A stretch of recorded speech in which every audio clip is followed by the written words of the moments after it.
ជាធម្មតានៅពេលដែលដាច់ឆ្នាំម្ដងមិនថាខ្ញុំឬក៏បងប្អូនទេតែគិតថាតើឆ្នាំក្រោយហ្នឹងយើងត្រូវតែធ្វើរឿងអីខ្លះក៏ប៉ុន្តែមែនតើយើងភ្លេចគិតថាតើឆ្នាំមុនអាឆ្នាំកន្លងផុតទៅហ្នឹងយើងទទួលបានអីឬក៏វាយ៉ាងម៉េចហើយអញ្ចឹងថ្ងៃនេះចង់នាំបងប្អូនទាំងអស់គ្នាទៅគិតរឿងមួយចំនួនដែលយើងបានធ្វើរួចរាល់ហើយកាលពីឆ្នាំចាស់ដើម្បីត្រៀមជាមួយនឹងឆ្នាំថ្មីឲ្យបានល្អជាងមុនចំណុចទី1អ្វីដែលបងប្អូនទាំងអស់គ្នាត្រូវត្រឡប់ទៅមើលឆ្នាំចាស់វិញនោះគឺតកតងជាមួយនឹងភាពប្រែប្រួលរបស់បងប្អូនឬក៏ការផ្លាស់ប្ដូររបស់បងប្អូនមិនថារូបរាងកាយមិនថាលុយកាក់មិនថាការងារមិនថាជំនាញចំណេះដឹងដែលបងប្អូនទាំងអស់គ្នាទទួលបានឬក៏មានការផ្លាស់ប្ដូរប្រែប្រួលនៅក្នុងរយៈពេល1ឆ្នាំហ្នឹងហើយអីដែលសំខាន់អ្វីដែលខ្ញុំចង់ផ្ដោតពាក់ព័ន្ធជាមួយនឹងរឿងផ្លាស់ប្ដូរនិងប្រែប្រួលនេះគឺប្រែប្រួលពីមិនល្អទៅល្អ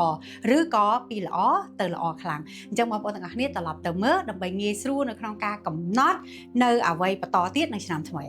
សម្រាប់ចំណុចទី2គឺបងប្អូនទាំងអស់គ្នារត់ទៅមើលជាមួយនឹងគោលដៅដែលបងប្អូនទាំងអស់គ្នាបានកំណត់កាលពីដើមឆ្នាំថាតើបងប្អូនទាំងអស់គ្នាបានទទួលជោគជ័យកម្រិតណាខ្លះ 90% 80% 70% ទៅលើរឿងអីសម្រកកាឡូសន្សំលុយអានសភៅគ្រប់ចំនួនដែលខ្លួនឯងចង់បានរៀនជំនាញថ្មីដែលខ្លួនឯងចង់រៀនឬក៏អ្វីក៏បានដែរដែលបងប្អូនទាំងអស់គ្នាបានកំណត់នៅដើមឆ្នាំហើយទៅមើលថាតើបានប្រមាណភាគរយនៅសល់ប្រមាណងាយស្រួលនៅក្នុងការថែមថយសម្រាប់ឆ្នាំក្រោយៗទៀតចំណែកទី3បងប្អូនទាំងអស់គ្នាសាគិតទៅមើលថាតើទម្លាប់អាក្រក់របស់បងប្អូនទាំងអស់គ្នាណាខ្លះ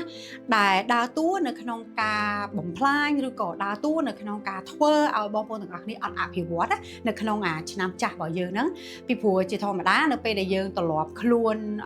រឿងខ្លះវាអត់អីទេប៉ុន្តែទម្លាប់ខ្លួនរឿងមួយចំនួនវាអាចប៉ះពាល់ដល់សម្ព័ន្ធមេត្រីវាអាចប៉ះពាល់ដល់លុយកាក់វាអាចប៉ះពាល់ដល់ការងារឬក៏ការអភិវឌ្ឍខ្លួនរបស់យើងអញ្ចឹងយើងសាកគិតមើលថាតើទម្លាប់ណាខ្លះដើម្បីងាយស្រួលយកទម្លាប់ទាំងអស់នោះយកទៅធ្វើការកែប្រែនៅឆ្នាំថ្មីបន្តទៀតចំណែកទី4តកតងជាមួយនឹងបងប្អូនទាំងអស់គ្នាសាកគិតទៅមើលទៅលើជំនាញនិងចំណេះដឹងដែលបងប្អូនទាំងអស់គ្នាត្រូវការកាលពីឆ្នាំចាស់ហើយបងប្អូនទាំងអស់គ្នាអត់មានទេអាចត្រូវការនៅក្នុងការធ្វើការងារឬក៏អាចត្រូវការនៅពេលដែលបងប្អូនធ្វើរឿងអីមួយដើម្បីឲ្យខ្លួនឯងរីកចម្រើនមិនថាការងារលុយកាក់ឬក៏អីទេអញ្ចឹងបងប្អូនទាំងអស់គ្នាសាកគិតមើលពីព្រោះមែនតើនៅពេលដែលយើងឆ្លងរយៈពេល1ឆ្នាំយើងប្រកាសជាដឹងហើយថាតើចំណេះដឹងឬក៏ជំនាញផ្នែកណាមួយដែលវានៅខ្វះខាតសម្រាប់យើងហើយរសម្រាប់ទៅរៀននៅឆ្នាំបន្តទៀត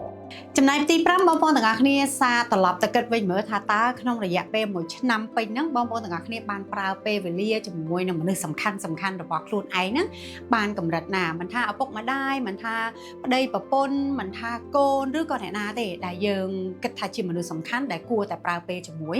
អញ្ចឹងនៅពេលដែលគិតហើយបើសិនជាបានប្រើពេលជាមួយគ្រប់គ្រាន់ហើយអានឹងអូខេហ្មងក៏ប៉ុន្តែបើសិនជាអត់ទាន់ប្រើពេលទេជាឪពុកម្ដាយយល់ល្អគួរតែលៃលោកសម្រាប់ឆ្នាំក្រោយថាតើគួរតែរកពេលឬក៏គួរតែຕົកចន្លោះកន្លែងណាដើម្បីប្រើពេលជាមួយនឹងពួកគាត់និងចំណុចចុងក្រោយទី6នោះគឺបងប្អូនទាំងអស់គ្នាសាកគិតមើលថាតើខ្លួនឯងបានសម្រាកលំហែកម្រិតណាទាំងផ្លូវកាយនិងផ្លូវចិត្តព្រោះពេលខ្លះនៅពេលដែលយើងវល់វែកជាមួយនឹងគោលដៅរបស់យើងពេកចង់បាននៅអ្វីដែលយើងចង់ហួសហេតុពេកពេលខ្លះភ្លេចសម្រាកបងប្អូនទាំងអស់គ្នាត្រូវដឹងថាការសម្រាកមិនថាផ្លូវកាយឬក៏ផ្លូវចិត្តទេវាដើរតួនៅក្នុងការជួយបង្កើនថាមពលរបស់បងប្អូនអញ្ចឹងនៅពេលដែលយើងមានថាមពលគ្រប់គ្រាន់ឆ្នាំថ្មីដែលយើងនឹងចាប់ផ្ដើមនេះយើងនឹងងាយស្រួលនៅក្នុងការទទួលបាននៅគោលដៅរបស់យើងដូចគ្នាអរគុណ